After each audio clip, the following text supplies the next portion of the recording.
네, 반갑습니다. 부산 덴터초입니다. 자, 오늘 영상 제가 한번 해볼 것은 자동차 외장, 그러니까 외장 관리, 이제 밖에, 외장 관리하고 내장 관리. 여기에 이제 가이드가 있습니다. 이게 이렇게 됐을 때 내가 이거를 가지고 어디를 가지? 모르시는 분들이 많아요. 그러니까 사람으로 치면 뭐 피부과를 가야 될 경우도 있고 정형외과를 가야 되는 경우도 있고 차도 마찬가지예요. 이게 내가 어떤 상처가 났을 때 어디 업체에 가서 어떻게 하면 되는지 거기에 대해서 제가 영상을 한번 준비를 해 보겠습니다. 네, 일단 자, 도색입니다. 자, 도색. 자, 도색을 요렇게 한 판, 이게 자동차는요, 아시다시피 요렇게 한 판입니다. 요게 한 판이라고 이제 이야기를 많이 하는데, 본넷 한 판, 앞범버 한 판, 도어 한 판, 이렇게 필러, 루프 이래갖고 자동차가 총 13판이에요. 13판. 13판인데, 판마다 가격이 또 다릅니다. 얘 앞핸드 하는 거, 본넷, 루프, 천장 작업하는 이제 도색도 다 달라요. 자, 이럴 때는 한 판씩 이렇게 작업을 하는데, 예를 들어서 이렇게 되면 어떻게 될까요? 이렇게 끓이고 이렇게 되면은 어쩔 수 없습니다. 자동차는 얘도 이렇게 한 판이고 이렇게도 한 판이에요. 그러면은 이제 이렇게 혹시 가해자분이 계시갖고 이렇게 됐어요. 내가 피해자인데 가해자분이 조금 그거 가지고 뭘 한 판, 두 판 도색을 하냐고 하시는 분이 계십니다. 근데 방법이 없어요. 방법이 없어요. 그냥 내가 그랬으면은 도색하지 말고 붓으로 발라 다니는 거고, 그죠?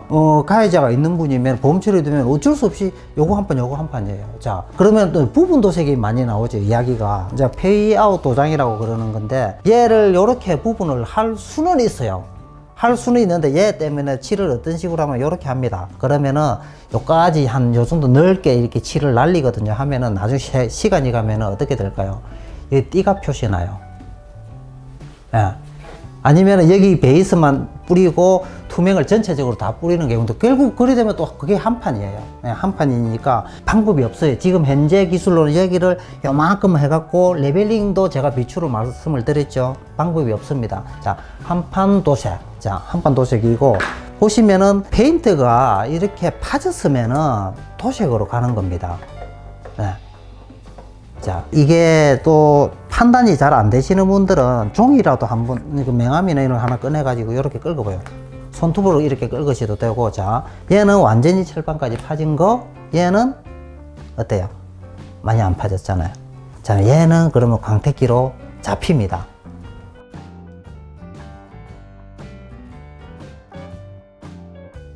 도장 두께가 예를 들어서 2cm라고 가정을 하고, 흠집을 잡는 거는 한 1cm 정도 내려가면 어때요?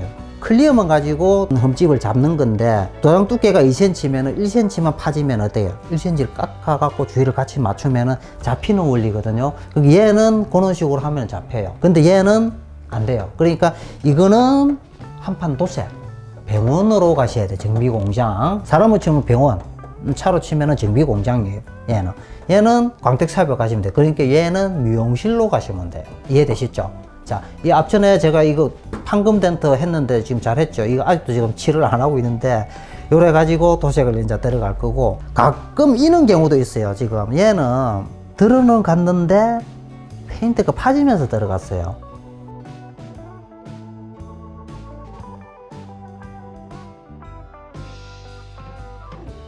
자, 여기는 이제 방법이 두 가지가 있습니다. 이것 때문에 한판 도색을 할 수 있고요. 그리고 그냥 이거를 덴트를 들어간 거만 펴내고, 요 안에는 벗겨졌잖아요. 벗겨졌으니까 요 안에는 그냥 붓으로 하나 살짝 찍어 바르고 타셔도 돼요. 그 두 가지 방법이 있는데, 선택은 이제 차주분이 하셔야 돼요. 그런데 저 같으면은 어떻게 했죠? 어차피 한판 도색을 해도 이색이 납니다. 지가하고 똑같이 맞출 수가 없습니다. 절대 못 맞추거든요. 혹시라도 신차를 가지고 계신 분 햇볕 날 다 한번 보십시오. 멀리서 여기하고 범버하고 색깔이 같은지. 모든 차가 다 달라요. 그거는 왜 그런가? 범버는 플라스틱이니까 플라스틱하고 철판하고 도색 과정이 다릅니다. 그래서 색상이 다르거든요. 조금 다 다릅니다. 똑같은 스타일. 그거 알고 계시고, 얘를 지금 그냥 저는 한 판을 해도 스트레스 받아요. 색깔이 안 맞으니까. 자, 그 스트레스보다는 차라리 저 같으면 펴내고 붓터치 살짝 해놓은 이 정도는 안 되지. 이 정도는 어쩔 수 없이 도색을 해야 되고, 얘가 만일에 멀쩡한데 이 정도 생겼으면 그냥 펴내고 붓터치 하는 게 저는 좋을 것 같아요. 이제 선택은 본인들이 하시면 돼요. 자, 그렇게 하시고, 부분 도색은 제가 이따가 제 차도 지금 부분 도색 할 때가 있어요. 설명을 해드릴 거고, 도색은요, 정비공장, 그러니까 자동차 서비스 센터, 그리고 1급 정비공장, 2급 정비공장, 여기서만 가능합니다. 카센터는 상급이라 그러는데, 거기서는 도색 안 돼요. 도색 안 되고, 1급하고 2급하고 헷갈리시는 분들이 많을 거예요. 1급이 왠지 좀 더 잘할 것 같은 느낌. 2급은 조금 더 밑에? 아닙니다. 1급은 대형차, 그러니까 덤프트럭, 버스, 큰 걸 할 수 있는 게 1급 공장. 다 같이 소형도 하고요. 2급 정비 공장은 소형차만 할 수 있는 정비 공장입니다. 예, 일은 다 똑같이 합니다. 서비스 센터는 다들 아실 거고, 거기서도 도색을 다 합니다. 그런데 가격은 다 다릅니다. 보험수가도 다 다릅니다. 그거는 참고하시고요. 자, 이제 부분 도색을 한번 넘어가 볼게요. 네. 자, 부분 도색 이제 많이들 하시는데요. 자, 부분 도색이 어떤 게 부분 도색인가 하면은, 부분 도색은 표시가 나요. 표시가 나는데 잘 하면은 거진 안 납니다.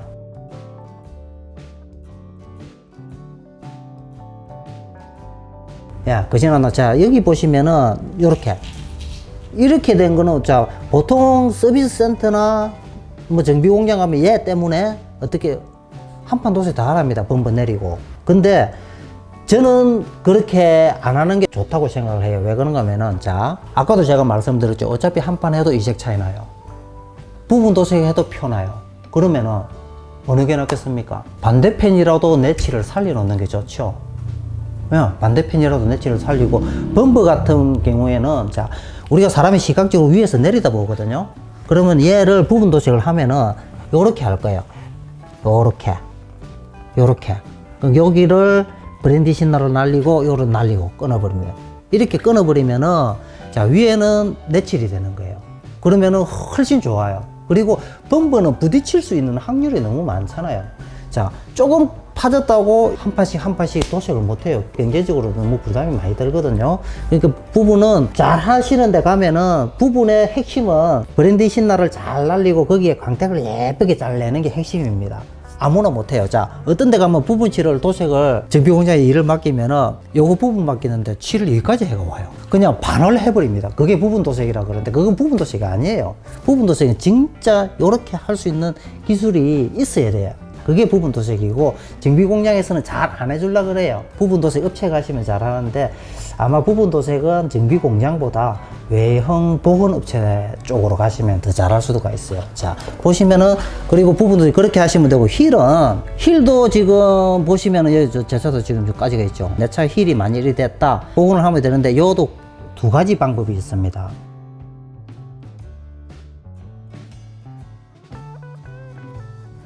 자, 보통 힐은요, 이게 분체 도장대가 있는 거거든요. 강합니다. 아주 강해요. 자, 근데 조금 싸게 할 수 있는 방법은, 여기다가 자동차 페인트 투명 좀 좋은 건데, 어쨌든 페인트를 갖고 하는 방법도 있어요. 그러면은 힐이 좀 저렴해요. 그리고 얘가 이렇게 까져가 있을 때는 이제 전문 업체 가면 얘를 수리를 다 합니다. 수리를 깎아가지고, 수리를 다 해가지고 이제 재생을 해요. 그게 이제 휠 재생, 휠 복원, 휠 재생이라고 그러고, 휠이 만약 깨져도 용접을 해가지고 하는 방법도 있어요. 근데 그거는 제가 볼 때는 조금 안전상 살살 달리시는 분들은 괜찮아요. 고속도로에서 많이 좀 째고 하시는 분들은 좀 위험할 수가 있으니까 참고를 하시고, 제가 뒷범퍼를 한번 가볼까요? 자, 보시면은 저 한 방 먹었어요. 자, 얘도 마찬가지입니다. 얘도 찢어졌어요. 이거는 이제 범버 복원을 하면 돼요.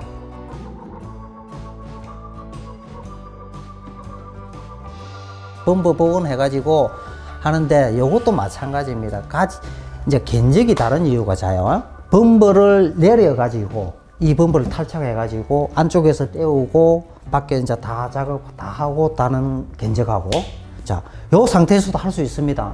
약간 약식으로 하려면 할 수도 있거든요. 그 견적하고 견적이 다릅니다.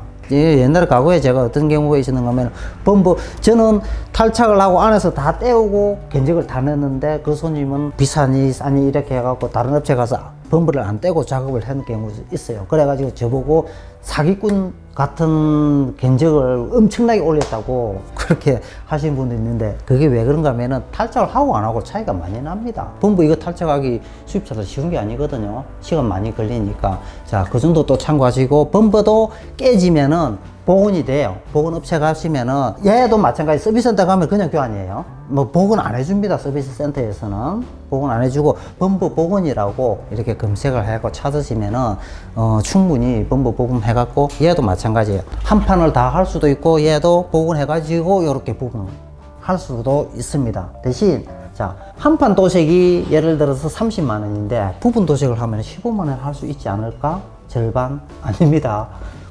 부분 도색하기가 더 힘들어요. 그래서 부분 도색은 한 3분의 2 가격은 주셔야 될 거예요. 예. 그래야 작업이 제대로 되고 폴리싱까지 야무지게 작업이 됩니다. 그것도 참고를 하시고, 이제 유리입니다. 자, 유리가 우리가 저 고속도로 가서 돌이 탁 맞으면은 유리만 이렇게 움푹 파질 수도 있고, 파지면서 금이 갈 수도 있어요. 일단은요, 유리가 금이 가면은 최대한 빠른 시간에 유리 복원을 하셔야 돼요.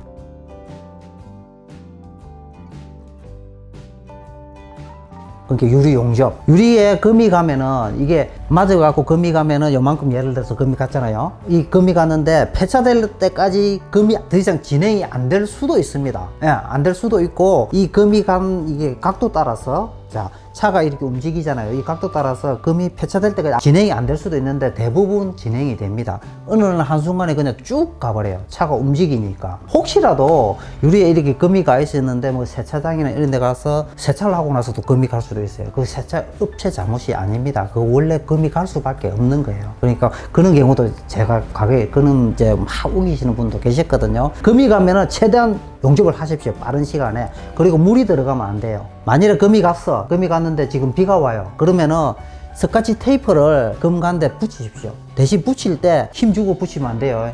힘을 주면 다시 더 쭉 나가버릴 수도 있어요. 어차피 유리 복원은 해도 표시가 나는데, 금이 간 여기 더 이상 진행이 안 되게끔 하는 게 유리 복원입니다. 최대한 빨리 하시고, 유리가 비싸니까요. 그 방법이 있고요. 금이 갔을 때, 금이 안 갔을 때는, 자, 이런 식으로, 자, 이 파지가 있죠. 얘도 지금 까다로우시는 분들은 신경이 쓰이면은 얘를 레진을 넣어가지고 면은 이렇게 맞출 수가 있습니다. 그런 방법도 있거든요. 면을 맞출 수가 있는데, 대신 이렇게 점은 보입니다. 점은 보이는데, 이렇게 만져봤을 때 면은 이렇게 같아집니다.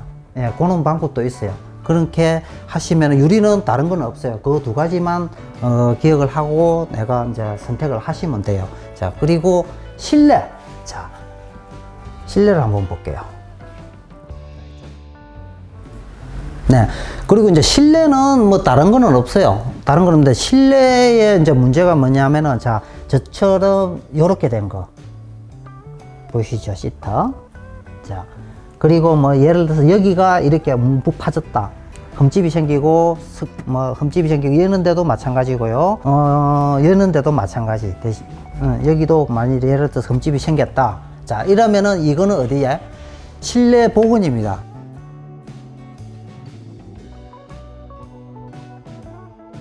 얘도 실내 복원 하시면은 이렇게 나와요. 정상적으로 작업이 되거든. 잘 하시는 데 가면은 웬만하면은 전부 다 돼요. 여기 시트가 오래돼 가지고 발에서도 실내 복원 검색해 가지고 가시면은 웬만하면은 작업이 깨끗이 돼요. 예, 되니까 그 실내는 그렇게 작업하시면은 큰 문제는 없을 거예요. 다른 데는 실내는 특별하게 할 건 없어요. 실내 복원. 그리고 세차가 있는데, 이제 세차는요, 기본적으로 우리가 3만원, 4만원, 뭐 5만원 이런 세차잖아요. 세차를 해가지고 실내 클리닝 수준 정도로 바라시는 분들 계세요. 저도 이제 이게 보면은 뭐 세차를 했는데 뭐 안 지고 뭐 이 문제가 엄청 많아요. 세차는 솔직히 3만원, 5만원 이렇게 받아가지고 실내 클리닝 하듯이 할 수는 없습니다. 그냥 일반적으로 닦아가지고 더 이상 안 되는 거는 실내 클리닝을 하셔야 돼요. 의자를 다 탈거하고. 예. 그러니까 실내 클리닝. 자, 실내 클리닝은 어떤 식으로 하냐면, 의자를 안에를 진짜 전부 다 분해를 다 해요. 의자 다 드러내고 밑에까지 안에를 완전히 천장하고 클리닝을 합니다. 실내 클리닝을 스팀기 쏴가지고 하는 경우가 있는데 금액이 꽤 나올 거예요. 그것도 이제 작업 시간이 하루 정도 걸리는데 중고차를 산다든지 뭐 애기가 있다든지 이러면은 주기적으로 한 번 정도 실내 클리닝 하시는 것도 아주 좋아요. 아주 좋고, 광택은 이제 많이들 하시잖아요. 광내면은 그냥 세차처럼 광난다. 근데 실내 클리닝을 아직까지도 많이 안 하셔요. 의외로 실내 클리닝 하시면은 손님들 만족도가 아주 좋거든요. 실내 클리닝도 이제 특히 요즘 바이러스 이 시대니까 실내 클리닝도 한 번씩 하시고, 자, 그렇게 하시면 돼요. 네, 이제 오늘 제가 말씀드린 게 내 차가 이렇게 됐을 때 이건 어디로 가야지 이제 궁금증이 조금 풀리셨을 거예요. 옛날에는 남 놓고 기억자도 모르면은 뭐 무식하다 이랬잖아요. 지금 시대는 솔직히 얘예요. 휴대폰. 여기 물어보면 다 나와요. 요거 그냥 톡톡톡톡 검색해가지고 찾으시면 돼요. 요거 탁 검색해갖고 덴트 조이 뭐하는 놈이지 하고 덴트 조이 탁 치면은 저에 대해서 그냥 다 나와요. 다 나오니까 검색 많이 하시고, 그리고 발품을 많이 파시고, 그렇게 해야 똑같은 돈을 써도 좀 더 효율적으로 작업도 되고 만족도 할 수 있으니까 그 점만 우리 구독자분들이 참고를 하시고 앞으로 차량 관리하는 데 도움이 됐으면 감사하겠습니다. 이상 부산 덴트초이였습니다.